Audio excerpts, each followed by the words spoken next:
para hindi na kailangang magunahan sa parking ang mga empleyado ng kumpanya tuwing umaga. Gumastos ako ng 2 milyon para upahan ang buong basement parking ng gusali. Pero nang bumuhos ang malakas na ulan, ang asawa ko ay pinigilang makapasok ng security captain sa entrance ng basement. Mahal, nasaan ka ngayon? Sobrang lakas ng ulan. Huwag ka nang mag-drive. Humanap ka muna ng masisilungan. Mahal, nandito na ako sa baba ng building ng kumpanya. Pero hinaranggan ang entrance ng basement. Ayaw akong papasukin ng security guard.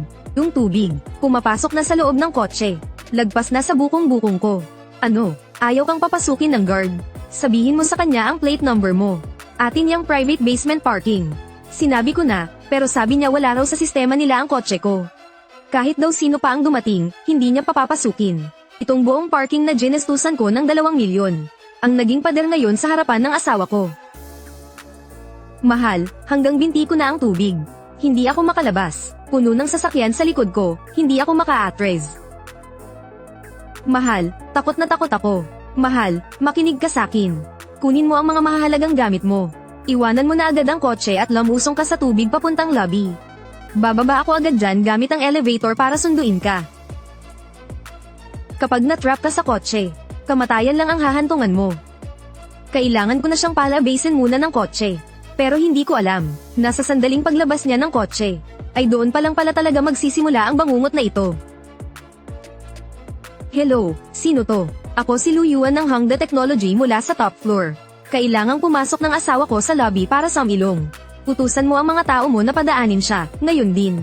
Ah, si Mr. Lu pala. Nako, mahirap yung hinihiling nyo. Ang patakaran ay patakaran. Ang mga sasakyan at taong galing sa labas na hindi nakarehistro sa sistema. At kayo po yun, mismong ang boss ang nangako sa akin ng pribilehiyo sa private basement parking ko. Gumastos ako ng 2 milyon para makuha ang buong palapag ng basement. May ganap na karapatan ng asawa ko na pumasok dito. Ang boss ay boss, ako ay ako, nagbabantay ako rito, kaya sistema lang ang sinusunod ko. Dinumihan ng putik sa katawan niya ang imported na carpet sa lobby. Hindi kayang bayaran ng isang buwang sahod ko yan.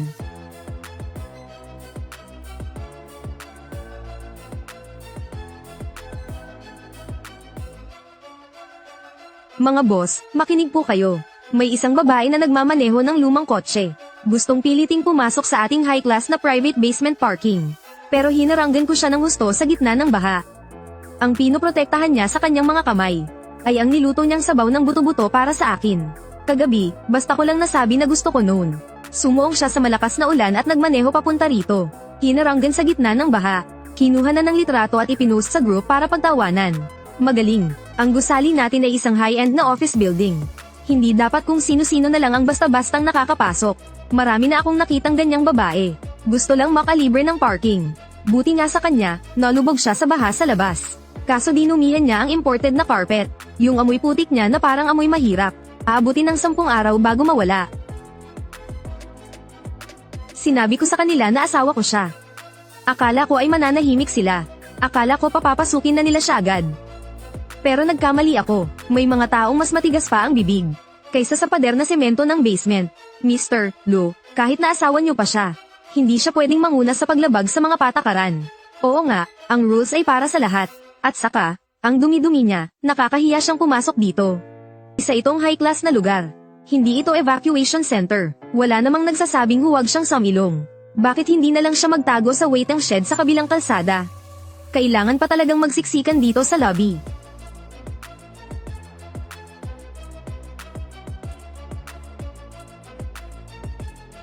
Sitong. Mahal. Huwag kang mag-alala, nandito na ako.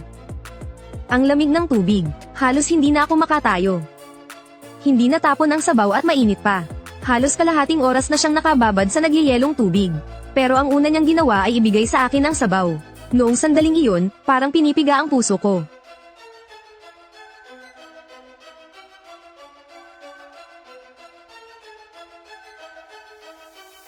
Mahal, hayaan mo na.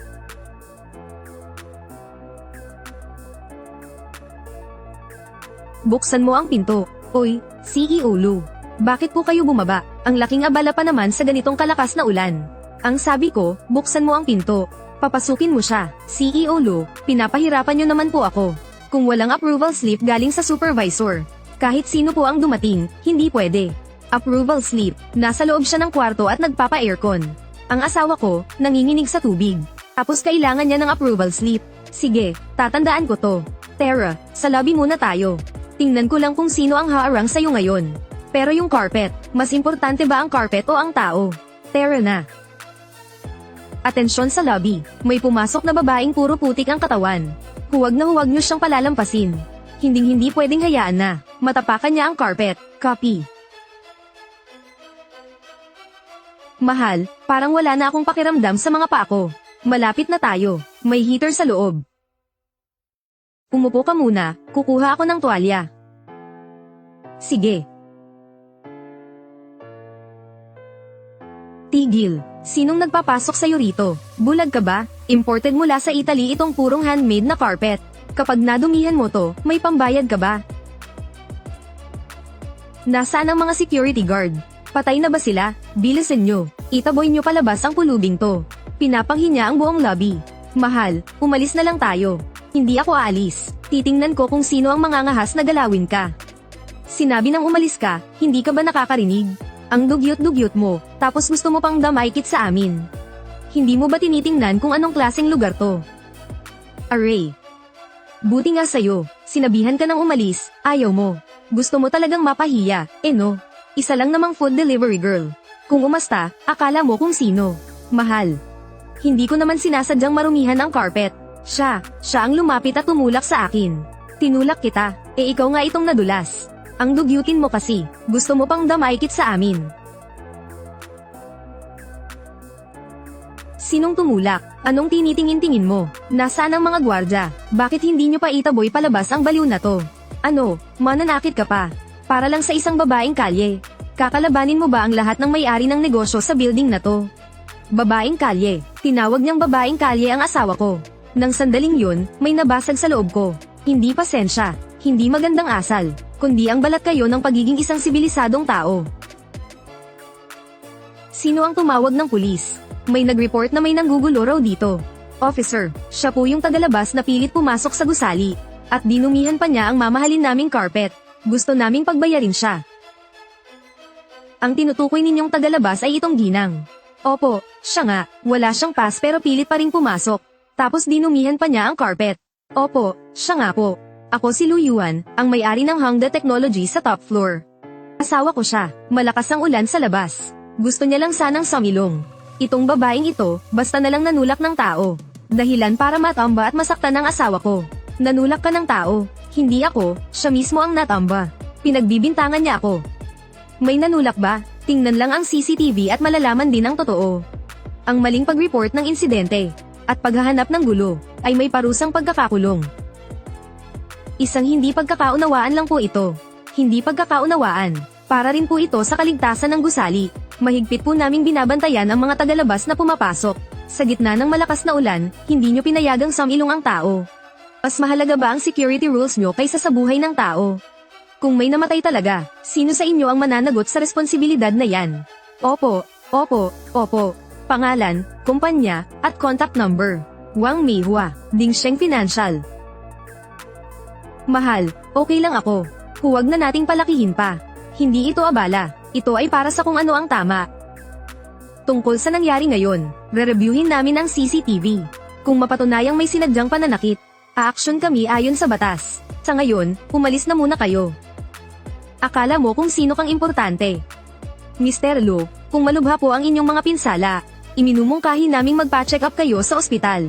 Pwede kayong pumunta anumang oras sa istasyon para magsampa ng kaso. Salamat. Kaya mo pa bang maglakad? Punta muna tayo sa opisina ko para makapagpalit ka ng damit. Kaya kung maglakad. Sayang nga lang, natapon ang sabaw. Kung natapon ang sabaw, pwede namang gumawa ulit. Ang mahalaga, walang nangyari sa'yo. Umalis na ang mga pulis. Umalis na rin yung babaeng nanulak. Naging tahimik ulit ang lobby. Para bang walang nangyari. Pero alam ko, na may mga bagay na hindi basta-basta matatapos ng ganito. May utang sila sa kanya. Pagbabayad ko sila ng 10 beses. Pinindot ko ang button para sa top floor.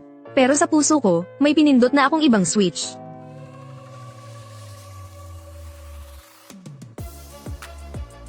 Huwag kang magpalamig. Sige.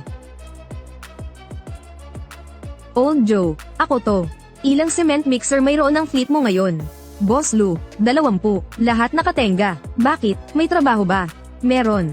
Isama mo lahat ng 20. Punuin mo ng quick dry cement at dalhin dito sa Hanggayu Building. Lahat ng 20, pupunuin. Boss Lou, magpapatayo po ba kayo ng gusali? Hindi para magpatayo ng gusali. Para selyuhan ang mga entrance. Selyuhan ninyong lahat ang 4 na pasukan ng basement parking. Boss Lou, sigurado po ba kayo?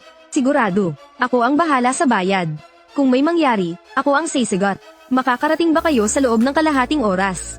Kaya po, ako na mismo ang magdadala ng mga truck dyan. Sige, kung ganoon, ipapakita ko sa kanila kung ano ang tunay na patakaran. Mahal, sino ang tinawagan mo kanina?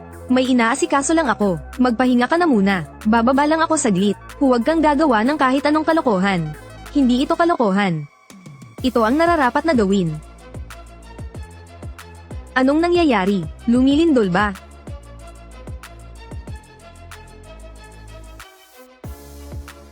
Shit, puro cement mixer sa labas. Boss Lou, dumating na po ang 20 truck, lahat puno ng quick dry cement. Magutos lang po kayo kung paano namin ibubuhos. Selyuhan ninyong lahat. Baliw na siya, nababaliw na talaga siya. Yung may bak ko, nasa baba pa. Tatawag ako ng pulis. Sa bawat truck ng sementong ibinubuhos, may isang imahe ang pumapasok sa isip ko. Ang itsura niya habang nanginginig siya sa ulan. Ang itsura ng natapong sabaw noong natomba siya. Ang itsura ng mga pulang marka sa kanyang pulsuhan. Yung kotse ko, yung Porsche ko, ididemanda ko siya, ipapakulong ko siya, patigilin niyo siya, tigil. President Lou, Supervisor, selyado na po ang basement, para wala nang ibang sasakyan ang makakadumi sa mga carpet ninyo. President Lou, tapos na po ang lahat. Ano na po ang susunod? Ang susunod, hihintayin natin silang aidmanda ako. 2 milyong halaga ng semento. Ang isinara ko ay hindi ang basement, kundi ang utang nilang lahat sa asawa ko. Nababaliw ka na, hindi mo ba alam na nasa baba pa ang Porsche ko? Yung may bak ko, 1.8 milyon. Kaya mo bang bayaran yan? Bahala kayo sa mga kotse ninyo. Basement ko to, kung gusto kong isara, isasara ko. President Lou, bilisan mo, patigilin mo sila. Sinisira mo ang pundasyon ng gusali. Sinisira ang pundasyon. Ginestusan ko yan ng 2 milyon. Pribadong teritoryo na binili ko ng sarili kong pera. Kung anong gusto kong gawin dito, desisyon ko yun. Pero basement yan ng buong building. Kapag isinara ang basement, wala nang mapaparadahan ang mga sasakyan ng lahat ng tenant. Anong kinalaman ko riyan?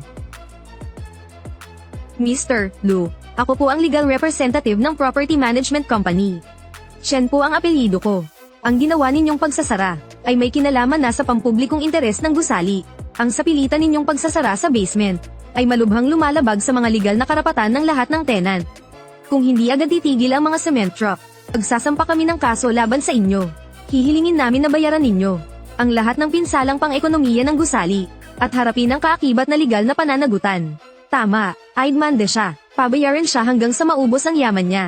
Ipapakulong siya. Aidmanda ako. Bayaran. Legal na pananagutan. Nang sinasabi nila ang mga salitang iyan, parang nakalimutan nila kung sino ang unang nanakit. Sige, magdemanda kayo. Sa pag-file ng kaso, isama ninyo ang ginawa niyong pagtulak sa asawa ko ngayong araw. Isulat ninyo ang lahat, walang labis, walang kulang. Tingnan natin kung hahatulan kayo ng hukom ng sinadyang pananakit, o hahatulan ako sa pamamahala ng pribadong ari-arian. Akala nila matatakot ako, pero nakalimutan nila na ang nanginginig sa tubig ay ang asawa ko. Ang taong itinulak sa sahig ay ang asawa ko. Ang tinawag na pulubi noong araw na iyon ay ang asawa ko. Hindi ko ito mapapalagpas. Sisingilin ko sila para dito. Bakit basang-basa ka? Bilis, magpalat ka na ng damit. Ayos lang, naayos ko na. Nakita ko kanina mula sa bintana. Talaga bang senaryo mo ang basement parking? Senaryo ko. Sulit ba? 2 milyon yun. Tinatanong mo kung sulit, hindi mabibili ng 2 milyong yun ang pagtabasa mo sa ulan. Hindi nito mabubura ang nangyari sa braso mo. Lalo na ang peklat na iyan. Pero kahit papaano, maaalala ng mga taong iyon na hindi ka isang pulubi. Ikaw ang asawa ni Lou Yuan. Manager Wang, si Lou Yuan to. Yung top floor unit sa financial center sa tapat, available pa ba? Mr. Lou, available pa po. Opo, Buong top floor, 2,000 metro kwadrado. Napakaganda po ng view. Maluwag po ang basement parking. Mahigpit po ang seguridad. Gusto niyo po bang tingnan? Hindi na kailangang tingnan. Kukunin ko na. Pwede bang pumirma ng kontrata ngayon? Ngayon po, Mr. Lu. Hindi man lang po kayo tatawad. Buong palapag po ito ng isang top tier na office building. Hindi na kailangan. Gusto kong makalipat bago maghapon. Kaya ba? Kaya po, aayusin ko na po kaagad. Ayoko nang magtagal sa lugar na to kahit isang segundo pa. Hindi ito dahil sa inis. Nakakadiri mula ulo hanggang paa. Mamayang hapon, lilipat tayo sa top floor ng financial center sa tapat. Dalhin ang lahat ng gamit, dokumento, at office supplies sa buong palapag. Darating ang moving company ng 10:00. Makiisa sana ang lahat, Boss Lu, mamayang hapon po. Ang bilis naman, mas mabilis, mas maganda. Hindi na tayo magtatagal sa lugar na ito. Talaga bang lilipat na tayo? Ang biglaan naman ito. Siguradong natakot na yon. Sinara ang basement parking. Nagalit sa kanila ang lahat. Kung hindi sila tatakas, hihintayin lang nilang mademanda. Kahit makatakas pa sila, hindi nila matatakasan ang responsibilidad nila. Kailangan nilang bayaran lahat, kahit isang kasing ay hindi pwedeng kulangin.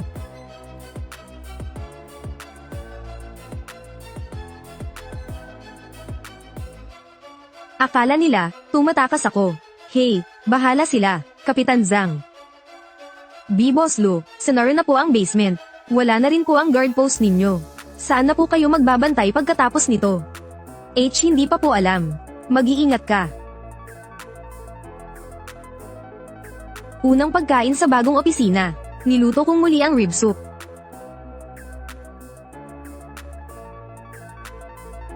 Salamat. Ako dapat ang magpasalamat sa'yo. Salamat sa pagtatanggol mo sa akin. Asawa kita. Iisa lang tayo. Bagong opisina. Bagong simula. Akala ko, matatapos na ang lahat kapag lumipat na tayo. Pero may mga taong hindi talaga titigil hanggat hindi nila sinisira ang sarili nila. Magpahinga ka muna. Sobrang pagod mo na nitong mga nakaraang araw. Hindi naman. Mas komportable sa bagong opisina kaysa doon.